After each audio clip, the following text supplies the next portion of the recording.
Assalamualaikum warahmatullahi wabarakatuh.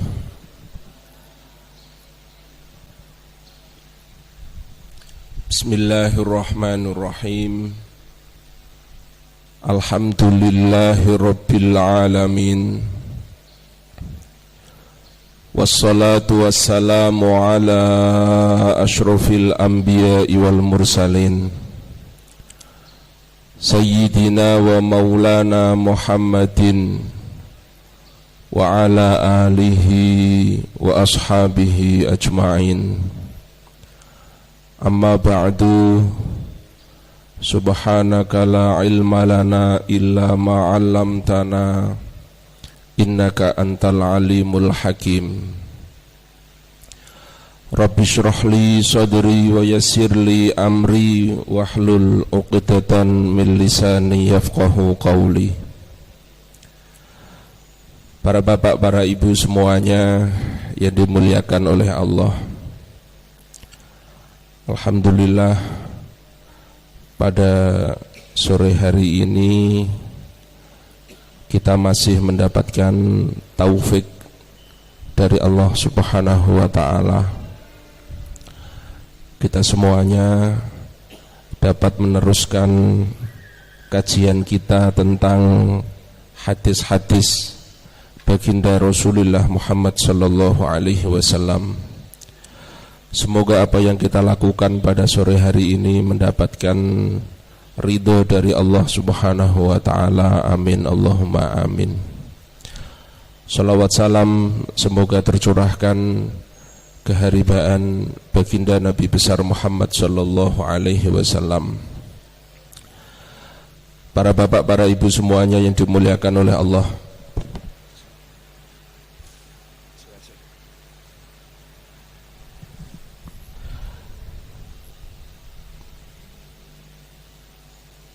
para bapak, para ibu yang dimuliakan oleh Allah,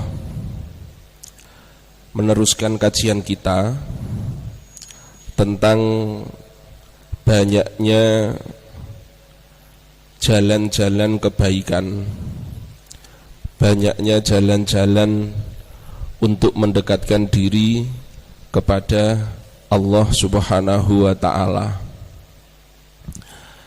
Ini menunjukkan betapa mudahnya seorang itu mendekatkan diri kepada Allah.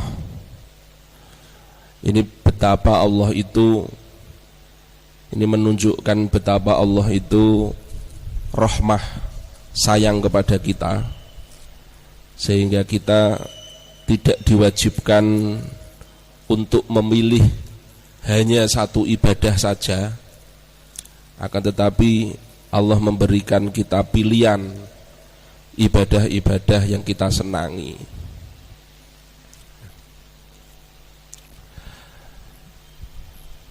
Di antara kita kadang ada yang hatinya itu nyantol di sholat.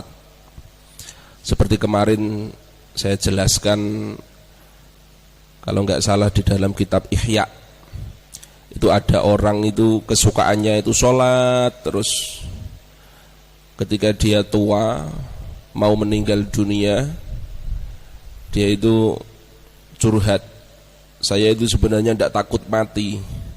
Yang saya takutkan itu ketika di alam kubur saya tidak bisa melaksanakan sholat.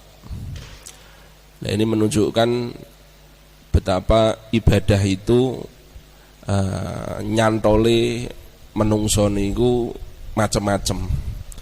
Ada yang kecantol di sholat, ada yang kecantol di sedekah, ada yang kecantolnya itu di haji, ada yang kecantolnya itu di berbakti kepada orang tua, dan seterusnya. Sore hari ini kita sampai ke hadis nomor 121. Nggih.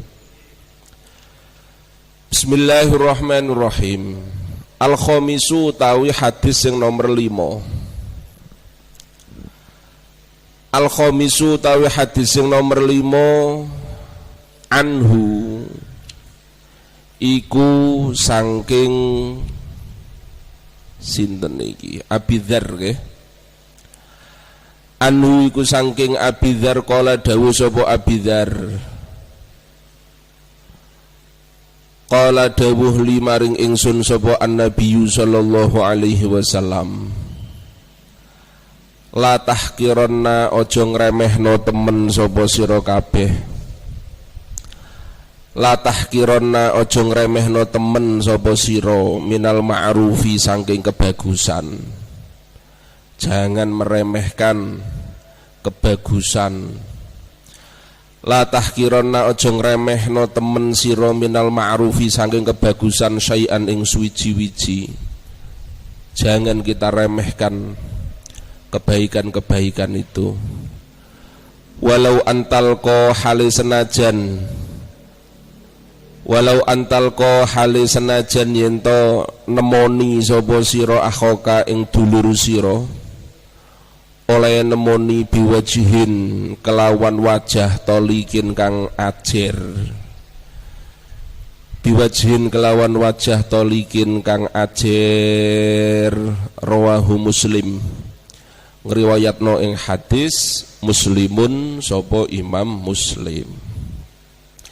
Kita tidak boleh meremehkan kebaikan itu, walaupun kebaikan itu hanya berupa menemui saudara kita dengan wajah yang ajer, dengan wajah yang berseri-seri, karena itu sudah ibadah.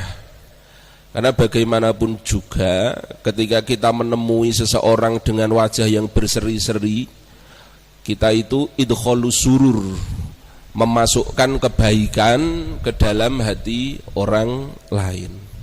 Nah itu pahalanya besar. Apalagi kalau orang lain tersebut sedang berada dalam kesedihan. Lah kok kita menemuinya dengan wajah yang beber, dan orang tersebut benar-benar terharu dengan terhibur dengan wajah kita itu. Lah itu pahalanya malah semakin berlipat ganda. Nah, itu menyenangkan orang lain, pahalanya besar itu. Rawahu Muslim, riwayatno ing hadis sapa Muslimun Imam Muslim. As-sadisu tawi hadis yang nomor 6 an Abi Hurairah radhiyallahu anhu qala dawuh sapa Rasulullah sallallahu alaihi wasallam kullu sulama utawi saben-saben ros-rosan minan nasi saking menungso alaihi ku ing atase kullu sulama sedekahun utawi ana sedekoi. Jadi setiap hari semua ros-rosane menungso yang jumlahnya itu ada kurang lebih 360 itu disedekahi. Jadi yang disedekahi itu bukan hanya harta mawon, nggih. Tubuh kita itu juga disedekahi. Mata kita disedekahi, lisan kita disedekahi. Makanya kalau nggak salah saya pernah menjelaskan, orang dikatakan lomo itu kaitannya bukan hanya tentang harta saja. Begitu pula orang dikatakan medit itu kaitannya juga bukan tentang harta tok. Harta itu salah satu objek orang tersebut lomo dan medit. Karena lomo dan medit itu pada hakikatnya adalah ketika seorang itu memenuhi atau tidak tentang kewajiban dan anjuran-anjuran agama terhadap sesuatu yang dia miliki. Misalnya ketika orang itu tidak menggunakan mata untuk ibadah sama sekali, dia tidak pernah mencurahkan matanya itu untuk membaca Al-Quran, tidak pernah menggunakan lisannya untuk berzikir, tidak pernah menggunakan telinganya untuk mendengar, maka berarti orang ini tidak memenuhi kewajibannya terhadap mata, lisan dan telinga. Berarti dia termasuk orang yang bakhil. Dia termasuk orang yang bakhil. Lah kalau orang itu matanya itu senantiasa digunakan untuk beribadah, membaca Al-Quran. Andai melihat orang lain, pandangannya terhadap orang lain itu dengan pandangan yang penuh rahmat. Dia mendengarkan nasihat orang lain, lisannya itu senantiasa digunakan untuk berzikir atau menasihati orang lain. Lah itu berarti orang tersebut terhadap anggota tubuhnya itu berarti tiang sing lomo. Jadi lomo niku mboten kok kaitane kalih harta mawon. Nah niki dijelasake Imam Ghazali ten kene kitab Ihya Ulumuddin niku juz 3. Kalau Imam Ghazali dijelasake, wong ngarani lomo kok kaitane karo harta tok niku klintu. Makane panjenengan menawi nate pireng hadis medit-medite tiyang niku tiyang sing krungu asmone Kanjeng Nabi tapi mboten gelem maos sholawat, niku diarani wong sing paling medit. Loh, bagaimana kita memaknai hadis itu? Kalau kita pemahamannya medit itu hanya terkait urusan harta. Maka dari hadis ini Imam Ghazali meluaskan pemahaman tentang medit dan lomo tadi.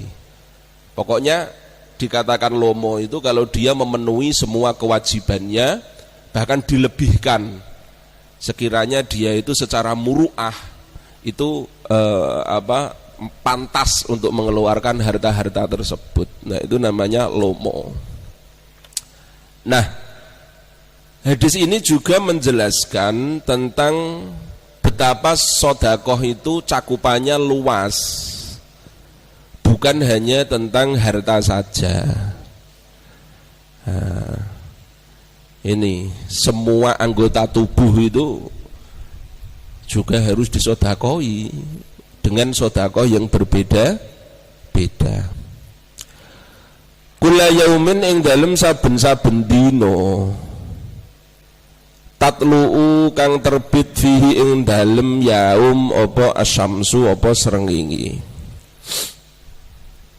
Nah, jadi sehari semalam harus ada kebaikan, harus ada sedekah. Ta'dilu adil sira.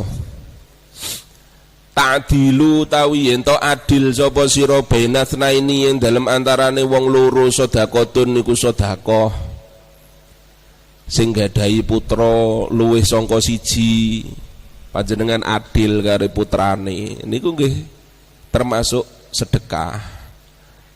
Walaupun bukan dengan harta, yang punya istri lebih dari satu.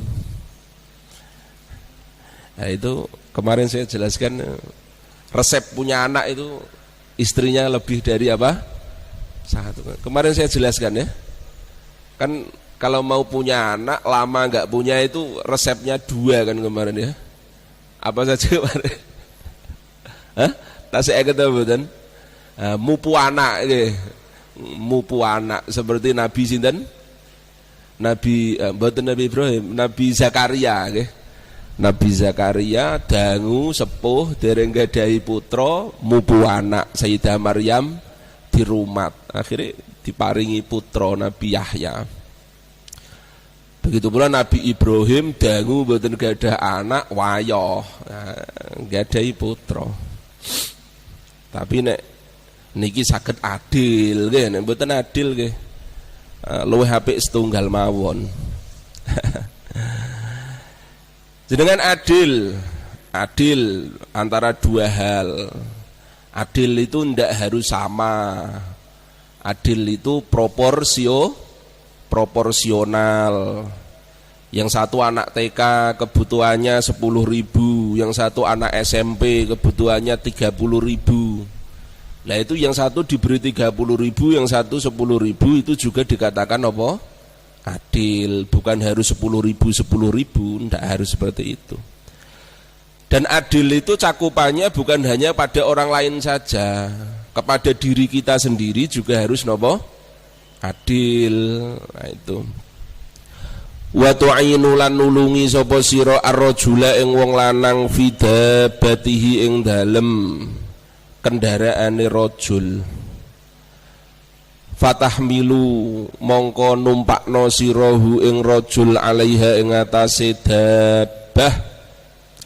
Wonten tiyang mboten saged numpak jarane zaman riyin, jenengan bantu supaya saged numpak jarane niku nggih termasuk napa adil niku, napa termasuk sedekah niku nggih, napa malih sing dibantu niku ulama.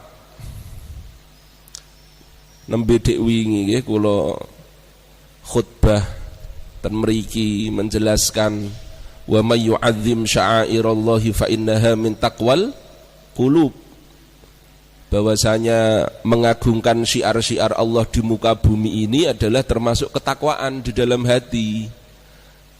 Nah, termasuk syiar Allah di muka bumi yang terbesar itu adalah ulama.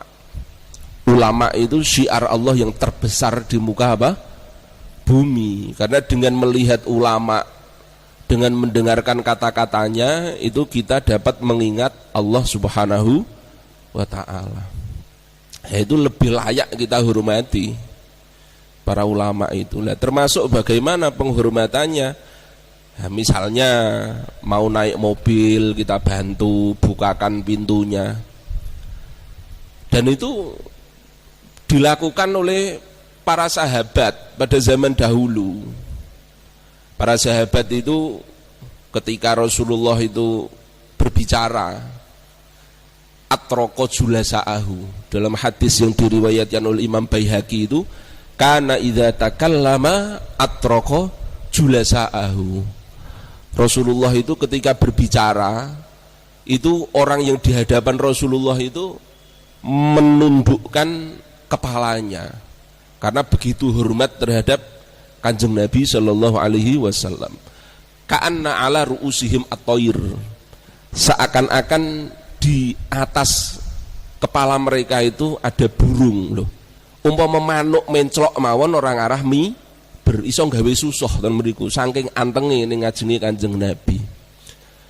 Lah ulama itu adalah warasatul anbiya, yang meneruskan tugasnya para nabi untuk menyampaikan hukum-hukumnya Gusti Allah.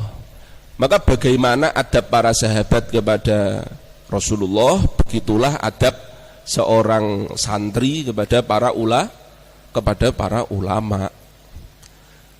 Makanya saya ceritakan kemarin Abdullah bin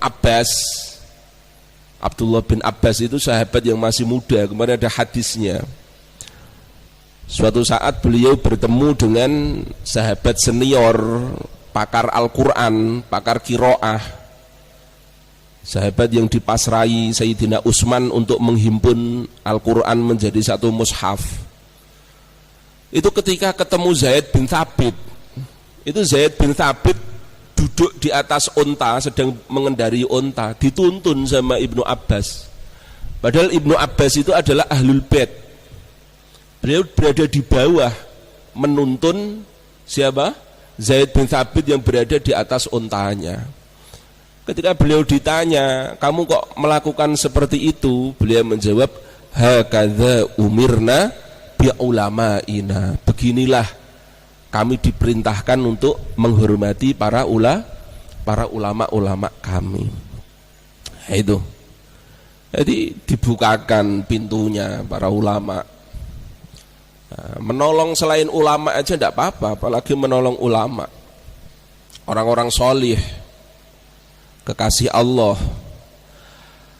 Au tarfa'u tawa ngangkat sapa sira lahu keduwe rajul alaiha ngatasé dabah mata'ahu ing bondone rajul sedekahun niku diganjar sedekah, ditulungi ngunggahno blonjone. Termasuk yang saya senang itu membantu menyeberangkan. Bantu napa? Menyeberangkan. Tapi yang ikhlas nggih, Dikasih uang ya terserah, enggak dikasih uang ya jangan sumpritanya dibuanterne, jangan. Biasanya itu kan ada pertigaan-pertigaan yang tidak ada lampu merahnya. Lah itu kan kadang mobil banter-banter. Lah itu dibantu untuk menyeberang mobil-mobil itu pahalanya besar itu. Nah, dikasih ya alhamdulillah, enggak dikasih ya ojo ditutuk. Kadang sebagian itu nakal itu, nyebrangin nggak dikasih alat untuk menyeberangkannya itu ditutuk nih nggone mobil yang diseberangno. Jangan gitu. Nah, itu pahalanya besar itu.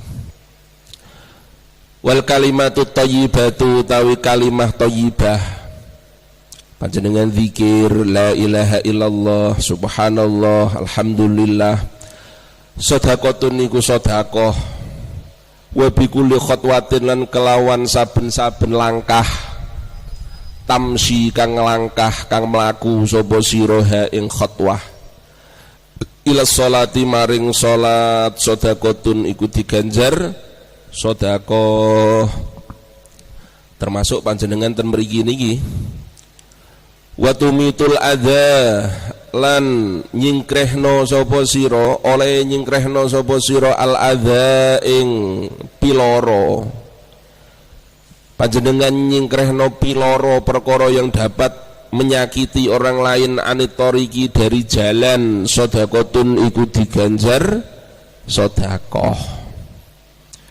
Ten radosan wonten paku jenengan pundut, wonten krikil ten radosan ageng jenengan pundut.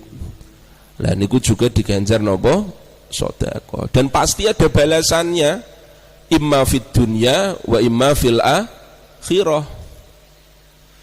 Saya pernah ngaji hikam menjelaskan tidak mungkin jalla rabbuna ayu amilahul abdu naqdan wa yujazihi nasi'atan. Ora mungkin Gusti Allah iku sing maha welas eneng wong ngamale kontan kok balesane dibales napa kredit ning ngono dina kiamat, gak mungkin. Mesti ning gone alam donya iku wis diparingi piwales meskipun sedikit. Sempurnanya besok di akhirat. Sempurnanya besok di akhir. Di dunia pasti dikasih balasan. Lah ini balasan itu biasanya min jinsil amal. Balasan itu biasanya sejenis dengan amal perbuatan. Kalau orangnya itu misalnya sering menghindarkan orang lain dari mara bahaya, maka juga biasanya balasannya juga seperti itu. Atau minimal balasannya itu adalah Allah memberikan rasa nikmat tentreme ati nglakoni ibadah. Lah iku minimal balesane ngoten niku. Itu termasuk tafsir dari ayat waliman khofa maqama rabbih jannatan fabi ayyi ala'i rabbikuma tukadziban. Bahwasanya orang itu akan mempunyai dua surga, surga fid dunya dan surga fil akhirah. Apa surga fid dunya? Nah, surga fid dunya itu adalah rasa manis ketika melakukan ketaatan. Atine penak rasane. Warawalan ngriwayatnahu ing hadis sapa Muslimun Imam Muslim. Aidon kelawan maneh min riwayati Aisyah ta saing riwayati Sayyidah Aisyah. Tadi Imam Muslim meriwayatkan dari siapa? Abi Hurairah. Ini Imam Muslim lewat jalur yang lain. Ini namanya syahid. Hadisnya itu mempunyai penguat di hadis yang lain. Radhiyallahu anha qalat qala Rasulullah sallallahu alaihi wasallam innahu saktemene kelakuan khuliqa iku diciptakno sapa kullu insanin saben-saben menungso min bani Adam saking anak Adam ala sitina ing atase swidak wa thalathamiati mafsilin lan 300 ros-rosan. Jadi manusia itu menurut hadis mempunyai tulang-tulang sing nyembung disembung-sembung niku jumlahnya sampai pinten 360. Misalipun tangan mawon, jadi jari-jari ini kesini, ini ono sembungane, niki kesini ono sembungane, niki kesini ono sembungane. Mangke ten ros-rosan mriki wonten sembungane, ten mriki ono sembungane, ten mriki ono sembungane. Niku nek ditotal jumlahnya pinten 360. Dulu hadis ini menjadi semacam apa ya? Dikritik oleh para ahli medis. Karena penelitian dulu jumlah ros-rosane menungso itu tidak sampai 360, tapi 358. Ternyata semakin kesini ilmu medis menunjukkan ternyata benar dari hadisnya Kanjeng Nabi ini. Ternyata ros-rosane menungso itu jumlahnya 360. Ada 2 persendian yang belum ditemukan. Yang mana itu kalau nggak salah di sekitar pokok tulang perut lah, di perut sini pada saat itu tertutup, gak ketok. Kemudian setelah diteliti, oh ternyata ada 2 lagi yang belum ditemukan. Akhirnya dari sini kita bisa menambah keimanan kita. Bagaimana hadisnya Kanjeng Nabi ini sesuai dengan ilmu medis. Nah, menungso duwe 360 ros-rosan, tulang sing sembung-sembungan mau. Faman mongko utawi sapane wong kabaro iku takbir sapa man Allah ing Allah. Wa hamidalan muji sapa man Allah ing Allah. Wa halalan tahlil sapa man maca la ilaha illallah sapa man Allah ing Allah. Wa sabbahalan maca tasbih sapa man Allah ing Allah. Wastaghfara lan jaluk sepuro sapa man Allah ing Allah.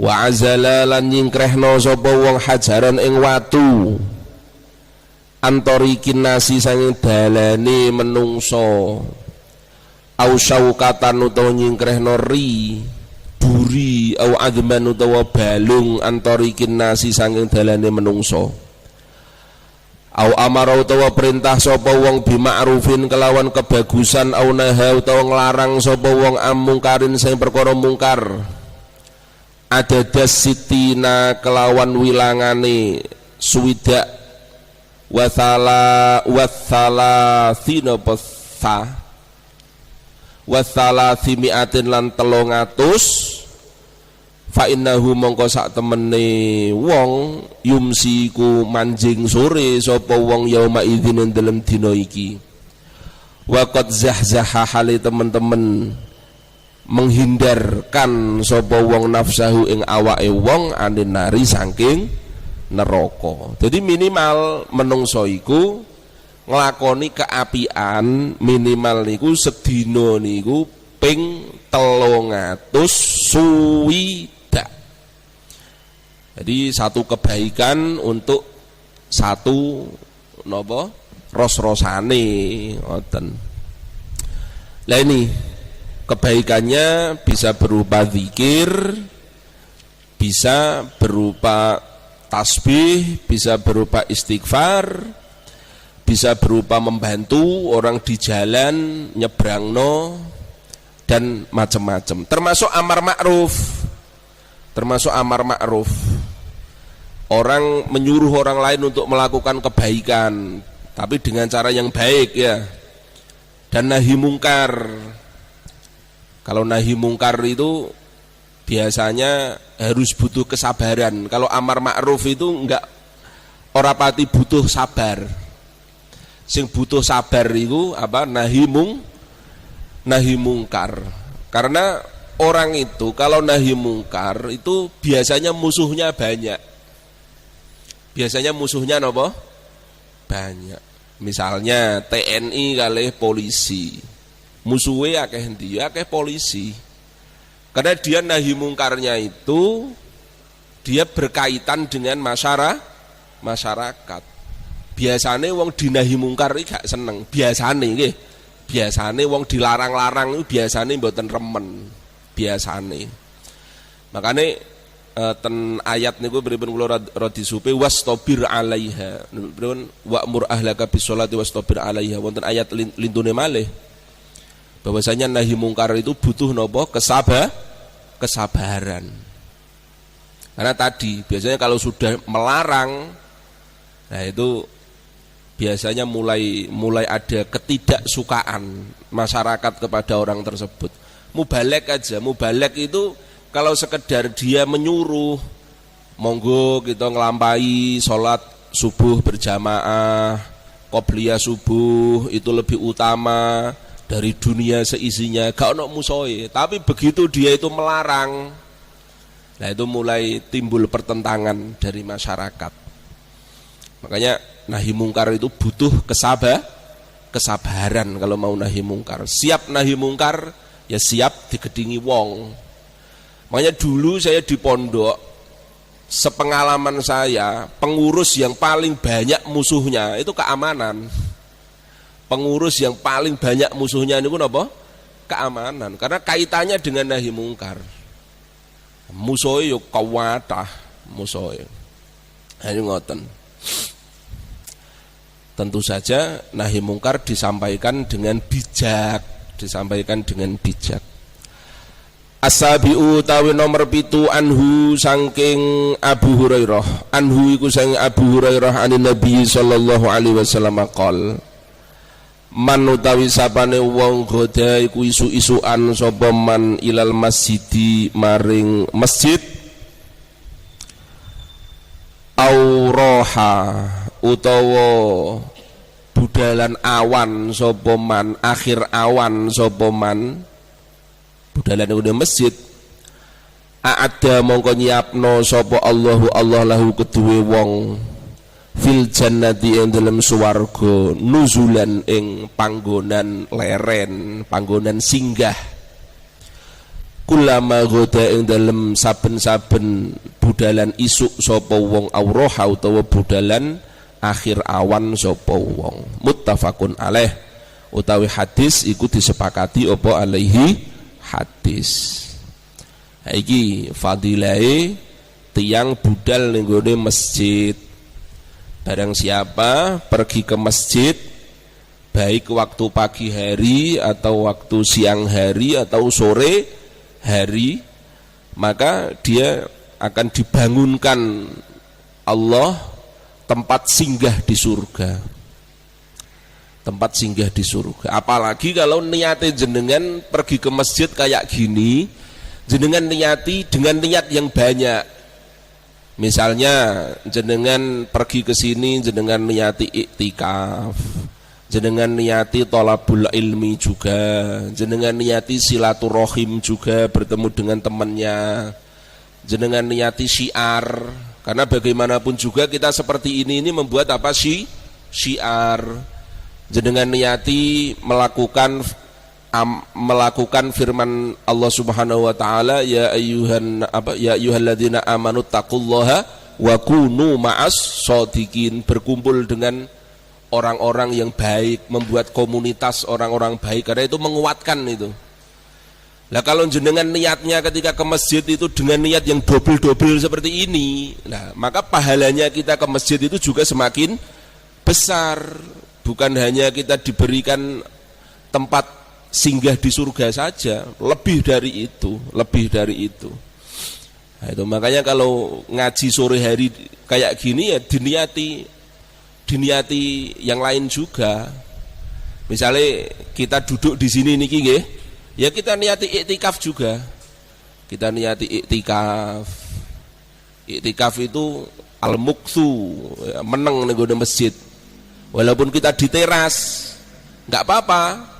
Teras itu fi hukmil masjid. Teras itu hukumnya dihukumi seperti hukum masjid. Karena apa? Dia berdekatan dengan masjid. Karena dalam kaidah fikih itu mangqaraba syai'an u'tiya hukmah. Barang siapa yang mendekat pada sesuatu, maka dia dihukumi seperti sesuatu itu. Makanya jenengan nek marek-mareki wong soleh ya dihukumi wong soleh, dilebono swarga jenengan. Jenengan dekat dengan siapa Rasulullah, maka ya melok Kanjeng Nabi. Jenengan dekat sama ulama ya melok ulama hukume, seperti itu. Lah ini teras juga gitu. Teras ini dihukumi seperti masjid kalau bangunannya itu dibangun bersamaan dengan masjid. Maka uktiyah hukmahu, hukumnya sama dengan masjid, sehingga kita kalau iktikaf di sini juga tidak apa-apa. Atau yang haid kalau di sini nggak boleh, sebagaimana orang haid di masjid nggak boleh, orang haid di teras ini ya nggak boleh. Kecuali kalau di harim itu ya di ondak-ondakane masjid di depan itu orang haid nggak apa-apa kalau di sana. Nah, karena itu sudah bukan teras ya, bukan rohabah. Teras itu bahasa Arabnya rohabah, rohabatul masjid. Rohabatul masjid ya berarti cuman ini tok. Lah kalau di depannya itu kan bangunan baru tuh niku nggih. Lah bangunan baru niku berarti mboten bagian tidak dihukumi sebagaimana rohabah yang dihukumi fi hukmil masjid. Berarti kalau orang haid kalau di depan situ, nah itu kalau menurut mazhab Syafi'i tidak apa-apa. Tapi kalau di sini tidak boleh. Nah, ini menurut mazhabnya siapa? Imam Asy-Syafi'i. An-nuzulu tapi maknanya nuzul. Al-kutu. Nah, ini nuzul tadi saya maknani nggon leren. Tapi di sini dimaknani gini. An-nuzulu tawi nuzul al-kutu iku panganan pikuatan, warizqulan rizki, wa malan perkara yuhayyau kang disiapno apa malid dhaifi kedue tamu. Nah, jadi diparingi panganan, jamuan nggone swarga. Athaminu tawi hadis nomor 8 anhu saking Abi Hurairah qala Rasulullah sallallahu alaihi wasallam, ya nisa al muslimat, hi wong wedok-wedoke wong wedok muslimah, wahai wanita-wanita muslimah, la tahkirona aja ngremehno temen sira, aja ngremehno temen jarotun sapa tangga. Ya nisa al muslimat, hi perempuan-perempuan muslimah, la tahkirona aja ngremehno sapa jarotun tangga, lijarotiha maring tanggane jaroh, walau firsina syatin hale senajan tracake utawa kentole wedhus. Muttafaqun alaih, utawi hadis iku disepakati apa alaihi hadis. Ini hadis lagi dari Kanjeng Nabi. Wahai perempuan-perempuan muslimah, jangan kamu meremehkan kebaikan sekecil apapun, walaupun kebaikan itu berupa kamu memberikan kentole wedhus. Napa bahasane kentole wedhus? Teracak napa? Hah? Kikile wedhus ten gene tanggane. Jangan diremehkan. Artinya begini loh Bu, artinya begini. Sebisa mungkin kalau kemampuan kita untuk bersedekah itu, misalnya kita diganjar Allah sebagai orang kaya, kita bisa menyumbang misalnya ya hari raya Idul Adha misalnya, kita orang kaya, kita bisa menyumbang sapi 30 juta, ya kita sumbang 30 juta.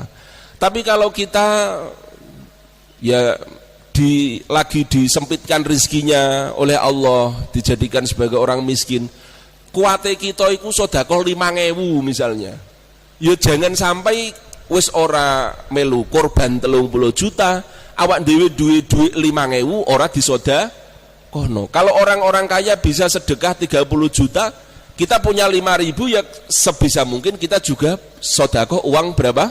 5.000.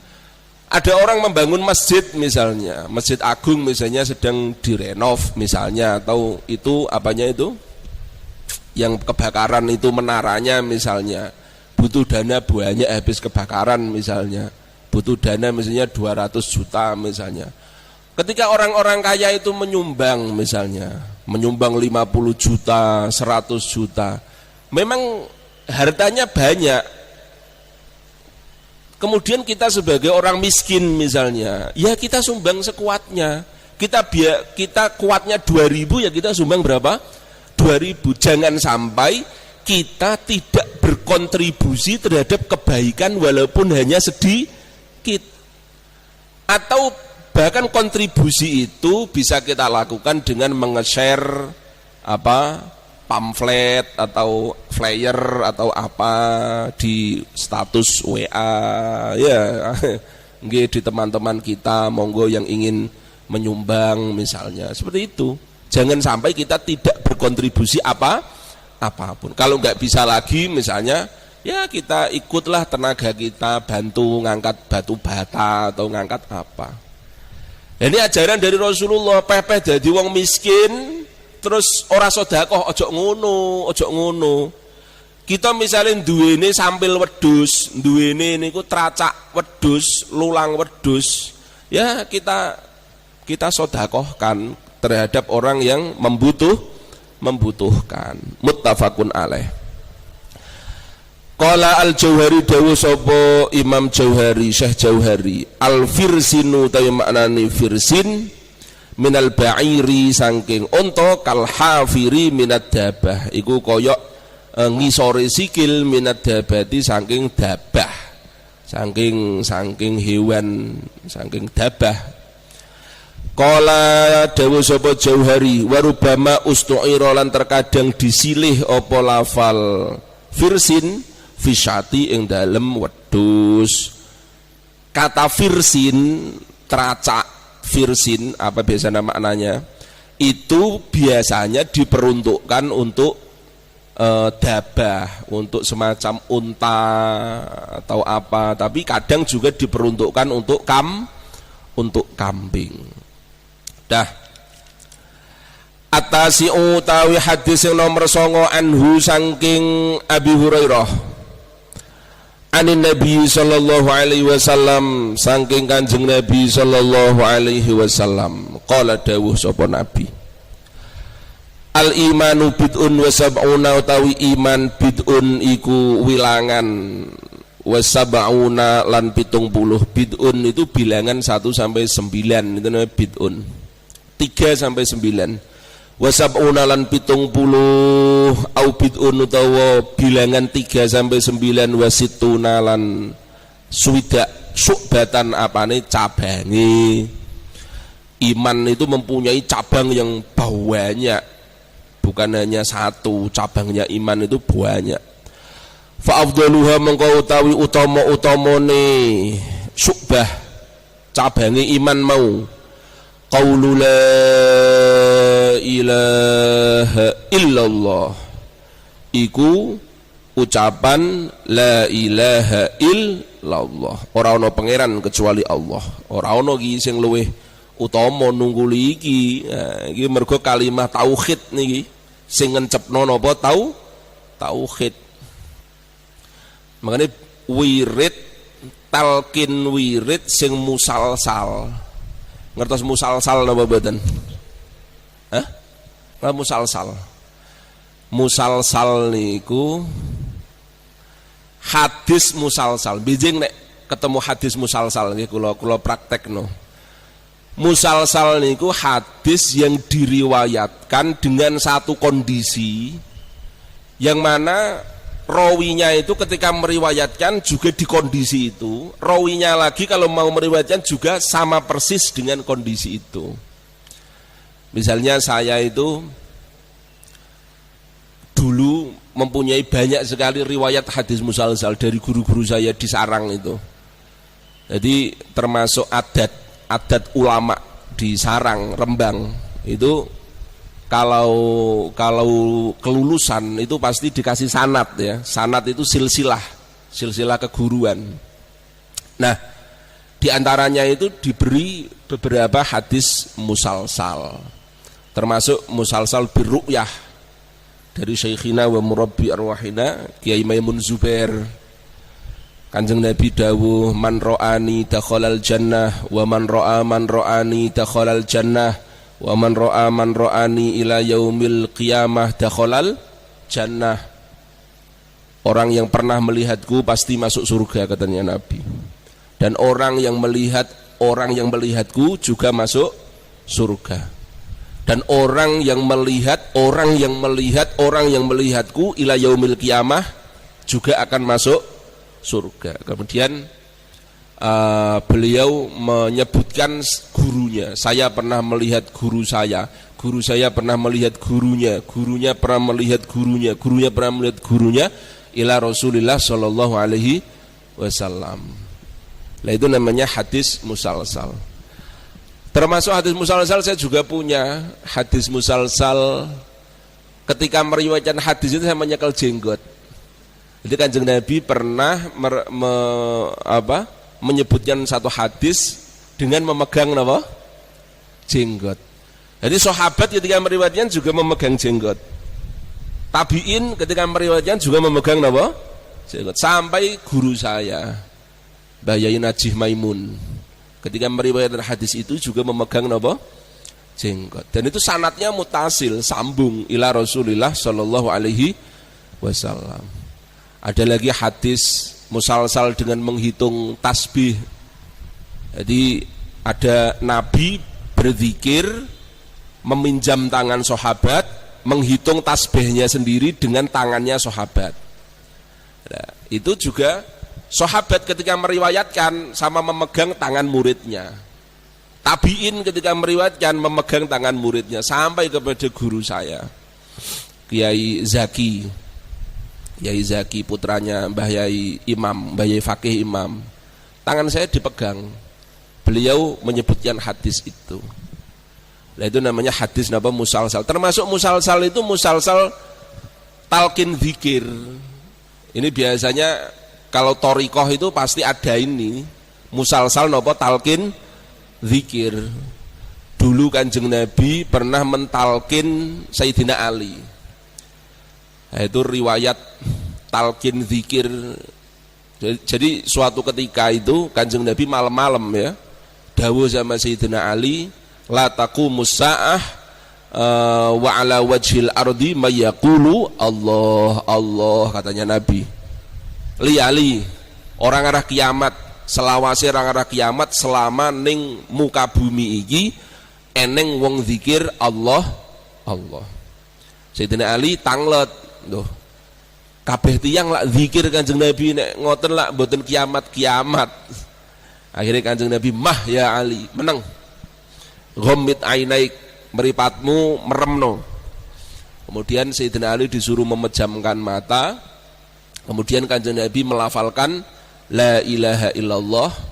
Kalau enggak salah hadisnya 3 kali. Kemudian Ali disuruh mengulangi talqin zikir tadi, bacaan Nabi 3 kali. Dan itu diteruskan ketika Ali meriwayatkan hadis itu kepada muridnya Hasan Basri. Lah itu juga gitu, Hasan Basri disuruh merem. Dulu saya ditalqin Nabi, saya memejamkan mata. Kamu sekarang pejamkan mata, saya talqin zikir la ilaha illallah 3 kali. Hasan Basri kepada muridnya juga gitu. Muridnya kepada muridnya lagi juga gitu. Sampai kepada guru saya Mbah Maimun Zubair. Mbah Maimun dulu ditalqin Sayyid Muhammad bin Alawi Al-Maliki. Ditalqin juga sama Syekh Yasin bin Isa Al-Fadani, gurunya. Dan saya bersama teman-teman pada zaman dulu juga seperti itu, disuruh memejamkan mata, kemudian ditalqin zikir itu.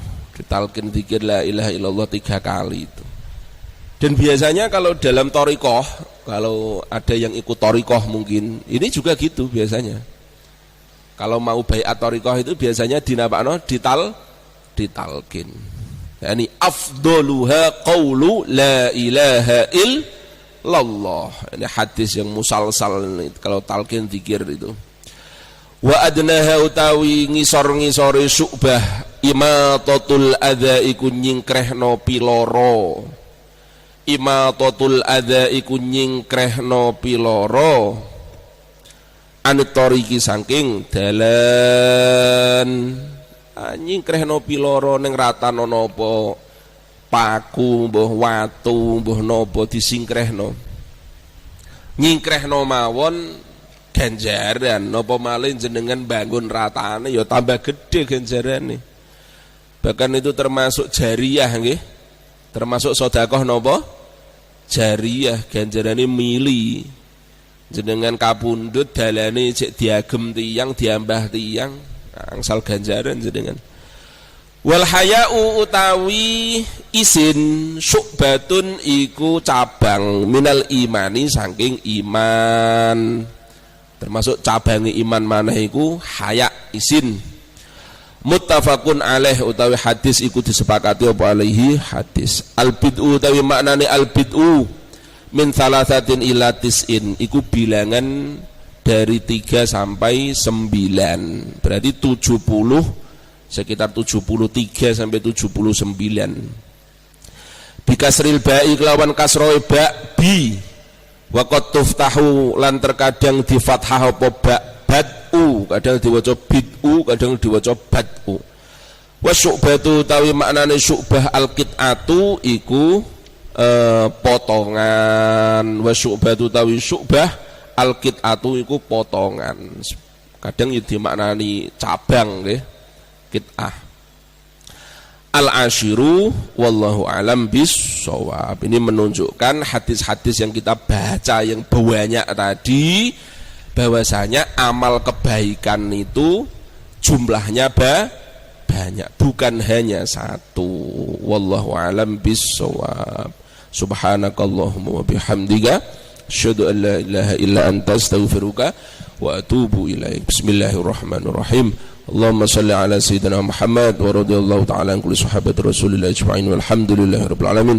Allahumma anfa'na ma 'allamtana wa 'allimna ma yanfa'una warzuqna 'ilman yanfa'una Allahumma ij'alna wa auladana wa talamidana wa ahlana wa ikhwanana wa jami'a man hadara majlisina wa muhibbina min ahli al-'ilmi wa al-khair wa la taj'alna wa iyyahum min ahli asy-syarri wa ahli ad-dair اللهم اجعل اجتماعنا هذا يا ربنا سببا لاجتماعنا غدا في جنتك المأوى اللهم لنا ولا علينا لنا ولا علينا لنا ولا علينا أرنا الحق حقا وارزقنا اتباعه وأرنا الباطل باطلا وارزقنا اجتنابه سبحان ربك رب العزة عما يصفون وسلام على المرسلين والحمد لله رب العالمين الفاتحة بسم الله الرحمن الرحيم الحمد لله رب العالمين الرحمن الرحيم مالك يوم الدين إياك نعبد وإياك نستعين اهدنا الصراط المستقيم صراط الذين أنعمت عليهم غير المغضوب عليهم ولا الضالين آمين والسلام عليكم ورحمة الله وبركاته